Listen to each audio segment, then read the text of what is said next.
ಚಿನ್ನದ ಮಣ್ಣು, ಶಕ್ತಿ ಮತ್ತು ಸಂಸ್ಕೃತಿಯ ನೆಲ. ಇದುವೇ ನಮ್ಮ ರಾಯಚೂರು. ನಮಸ್ಕಾರ ರೀ, ನಾನು ನಿಮ್ಮ ಶರಣ್. ಬಿಗ್ ಅಪ್ಡೇಟ್ ಡಿಜಿಟಲ್ಗೆ ಸ್ವಾಗತ.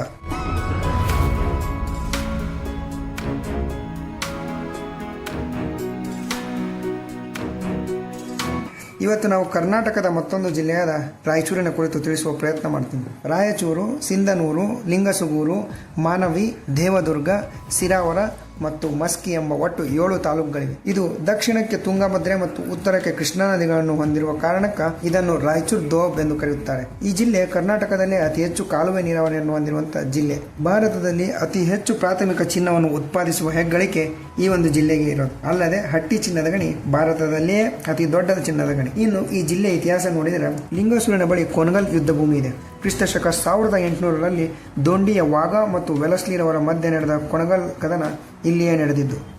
ಸಾಮ್ರಾಟ ಅಶೋಕನನ್ನು ದೇವನಾಮಪ್ರಿಯ ಎಂದು ಹಾಡಿ ಹೊಗಳಿದ ಏಕೈಕ ಶಾಸನ ನಮ್ಮ ಮಸ್ಕಿ ಶಾಸನ. ಮುದಗಲ್ ಪಟ್ಟಣವು ಯಾದವ ವಂಶದ ಪ್ರಭಾವವನ್ನು ತೋರಿಸುತ್ತದೆ.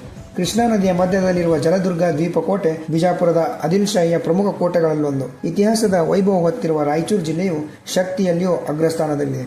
ಇದರ ಕುರಿತು ಮತ್ತಷ್ಟು ಮಾಹಿತಿಯನ್ನು ಮುಂದಿನ ಭಾಗದಲ್ಲಿ ತಿಳಿಸ್ತೀನಿ.